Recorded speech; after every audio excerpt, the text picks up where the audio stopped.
Milli Hidrometeorologiya Xidməti aprelin 9-da gözlənilən hava şəraitini açıqlayıb. Yeni Sabah az məlumat verir ki, sabah Bakıda və Abşeron yarımadasında hava şəraitinin dəyişkən buludlu olacağı, arabir tutulacağı, əsasən yağmursuz keçəcəyi proqnozlaşdırılır. Ancaq gecəyə doğru bəzi yerlərdə qısa müddətli yağış yağacağı, şimşək çaxacağı ehtimalı var.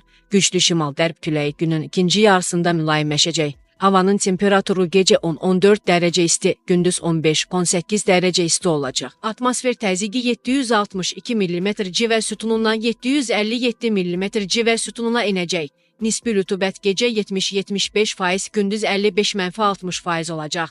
Sabah Azərbaycanın bəzi şimal və qərb rayonlarından başlayaraq fasilələrlə yağıntılı olacağı, şimşək çaxacağı gözlənilir. Ayrı-ayrı yerlərdə leysan xarakterli intensiv olacağı, dolu düşəcəyi, yüksək dağlıq ərazilərdə qara keçəcəyi ehtimalı var. Gecə və səhər arabir duman olacaq. Arabir güclənən qərb küləyi əsəcək. Havanın temperaturu gecə 10-15 dərəcə isti, gündüz 17-22 dərəcə isti, dağlarda gecə 2-7 dərəcə isti, gündüz 7-2 dərəcə isti olacaq.